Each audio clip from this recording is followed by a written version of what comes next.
né? Pois é, se a turma da esquerda quiser apontar para o Valdemar Costa Neto como um grande incômodo na bandeira ética do bolsonarismo, né, vai ter que lembrar do mensalão. E aí é uma sinuca de bico. Né? Então o Lula não vai por esse caminho. Aliás, o Lula não tem como falar em assuntos éticos ou de corrupção. Ele vai falar, ele vai tentar se pegar apenas na questão da memória dos tempos de bonança, assumindo os créditos pelo que na verdade era o crescimento chinês. Né? E o Brasil ficou aquém dos emergentes e era o patinho feio entre os países emergentes naquela época, mas a turma que não fazia comparação ou que não tinha acompanhamento do cenário global lembra apenas que estava bem ali, tinha emprego, estava comendo 3 vezes por dia e o Lula era o presidente. Ponto. Né? Então, ele tem algum recall com essa parte do eleitorado por conta disso e ele vai se pegar nisso. Ele não pode falar de assunto de corrupção por motivos óbvios. Né? Já a questão da proximidade de Bolsonaro com o Valdemar Costa Neto agora, né? De novo, como é que eu vejo isso? A pergunta que você fez até para a Bruna, se é um golaço, se é 0-0, ou 0-0, assim. Eu vejo da seguinte forma isso, Paulo. A necessidade se impõe e o Brasil não pode ter presidente avulso, né? A lei não permite, foi parar até no Supremo. Lembro que o advogado Rodrigo Mesomo era um grande defensor dessa causa e tudo. Isso não foi adiante. O presidente não conseguiu botar um partido de pé. Ele é presidente, ele não pode ficar se dedicando a isso. Teve pandemia, teve um monte de coisa. E ele tem que aportar em algum partido. Ponto final. E todos eles têm problema. Vai para um minúsculo. Ele foi para o PSL antes, né? E deu no que deu. Então ele tem que ir para algum partido. Ele negociou de maneira pragmática, realista, de acordo com interesses. Por exemplo, ele quer alguém em São Paulo. Isso pesou. Então, tem que ter um candidato ao governo de São Paulo para ele ter ali o palanque e tudo. Os aspectos regionais entraram na equação. Agora é o Valdemar Costa Neto. Assim como do outro lado é o Ciro Nogueira, que já está no governo. Se tivesse ido para o PP, todo mundo estaria falando do Ciro Nogueira, que já falou antes, quando virou ministro. Então, assim, é óbvio que desgasta a narrativa purista que o Bolsonaro usou como um outsider que era deputado há 6, 7 mandatos, e mesmo assim ele sempre foi ali um estranho no ninho mesmo, e verdade seja dita, ele recusou, por exemplo, dinheiro de empreiteira e tudo, de empresa suspeita e tudo, pegou o fundo partidário que, teoricamente, tem de tudo. Então, apontavam isso na época como uma incoerência, uma triangulação, mas o fato é que quando veio o dinheiro direto com carimbo, ele recusou. Né? Então ele tentou ser ali dentro de um baixo clero, né? Alguém que tinha essa bandeira.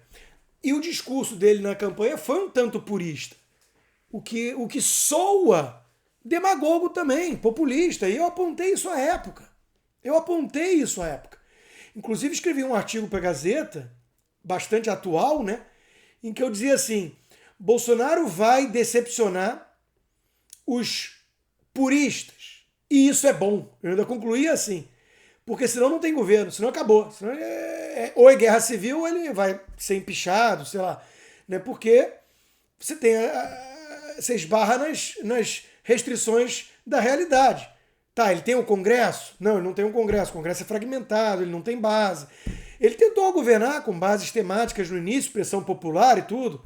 Quando veio a aprovação da reforma previdenciária com o dobro de economia do que propunha o Temer, aquilo foi alvissareiro, né? Só que as pessoas talvez estivessem ignorando que isso não se deu tanto assim só por questões de bancada temática ou pressão nas ruas, que teve. O Paulo Guedes destacou isso muito, né? Primeira vez que a população foi na rua pedir reforma da Previdência, coisa única no mundo. Mas também, e isso tem que entrar na análise realista, se não é ingenuidade, por um senso de realidade e de realismo dos monstros do pântano, do Centrão. Então, o governo Temer já era um governo de transição nesse sentido. O Fius aponta muito isso aqui. Era um governo reformista, com uma agenda construtiva. E eu reconhecia isso à época também. sabendo que Temer é Temer. E que a base dele era a base dele, era o MDB, e que ele era ex-vice de Dilma. Eu brincava nas minhas palestras, entre aspas, Brasil afora, ainda Dilma presidente, né, e antes de eu decidir picar a mula do país, por isso, né, pela reeleição da Dilma, foi o fator preponderante, eu brincava assim, o PMDB vai salvar o Brasil. A gente fala baixinho isso. O Centrão nunca deixou o Brasil virar o Chile e não vai deixar virar a Venezuela. Porque não interessa, porque tem que preservar as galinhas dos ovos de ouro. Então a ponte para o futuro era isso. E continuou com o Bolsonaro. Então ali tinha um alinhamento de agenda também. Aí depois começa a ficar mais difícil. Então o presidente tem risco de impeachment, a postura dos puristas, do Novo e companhia e do MBL joga contra ou a favor? Joga contra. Porque são liberais, entre aspas, que traíram, que viraram os antibolsonaristas mais histéricos de todos, dando as mãos pro PT e PSOL pedindo impeachment dia sim, dia também. Acorda e dorme pensando nisso, demonizando o presidente. E o presidente vai ser empichado, então. E para não ser, ele precisa de governabilidade, de sobrevivência. Então, o acordo com o Centrão tem duas vertentes aí. Sobreviver politicamente e governabilidade, aprovar alguma agenda, alguma parte da agenda reformista. Então, não há muita saída a isso. Né? Não há, eu escrevi isso à época. Vai decepcionar e isso vai ser bom. Porque a alternativa é ele virar um boçal, que nem o Frota, ainda brincava com a expressão, né? A frota fascista, que eu chamava. Eu criei essa expressão. Obviamente, trocadilho com o nome do sujeito, né? A frota fascista, que são os boçais que sobem no palanque e gritam tem que fazer, né? E sem pensar, eu falava, se o Bolsonaro seguir esses, em vez de seguir o Paulo Guedes, ele tá frito. Né? Olha como é que as coisas são curiosas. Hoje o Paulo Guedes continua lá, liberal de pedigree, acusado pelos pseudo-liberais de ser uma fraude. Vai ver que liberal é o Kim Kataguiri, né? Do lado do PSOL. E o Frota tá com os tucanos, né? Junto com a Joyce e companhia, os traidores todos, que tentaram derrubar o presidente. E o Paulo Guedes. Então, me desculpa, mas eu tenho 45 anos de idade, fui pai jovem, não tenho mais idade para ser bobinho, para ser ingênuo e para acreditar no Amoedo. No discurso do Amoedo salvacionista, messiânico. Então, assim, Valdemar Costa Neto é isso aí. É a política brasileira. Ciro Nogueira.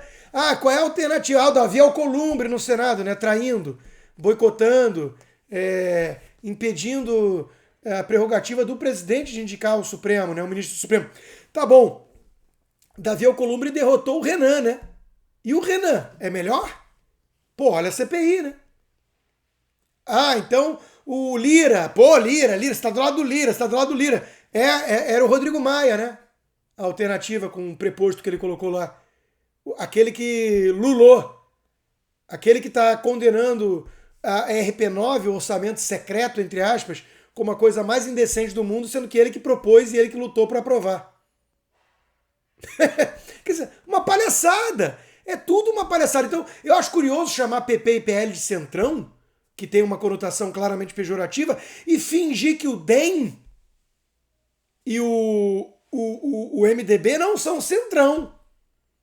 Então, eu adoraria ouvir, naquela história do como e da execução, eu adoraria ouvir dos puristas que estão ao lado do Luiz Miranda como é que governa. Vamos para uma pergunta ainda mais prosaica. Como é que o presidente pode se candidatar para ser reeleito? Vamos admitir que ele tem esse direito, né? Porque, claro, a resposta do Amoedo e companhia vai ser: ele não tem que fazer isso, ele tem que sair. O único ato de nobreza do presidente é não estar na política. Tá, entendi. Tá bom, entendi. Agora, saindo do maternal e indo para, Bolsonaro é presidente, ele tem legitimidade de se candidatar à reeleição. Tá, como é que ele faz isso? E como é que ele governa? Como é que ele evita impeachment? Que está sendo proposto aí porque ele não usou máscara na padaria. Né? Então, em vez de denunciar aquilo que realmente está ameaçando as instituições e a democracia, o Supremo, esse jogo sujo dos monstros do pântano, né? Em vez de denunciar isso, os nossos pseudo-liberais puristas estão ao lado deles. Estão passando pano para os monstros do pântano. Então não dá para levar a sério, né? Não dá para levar a sério, me desculpa.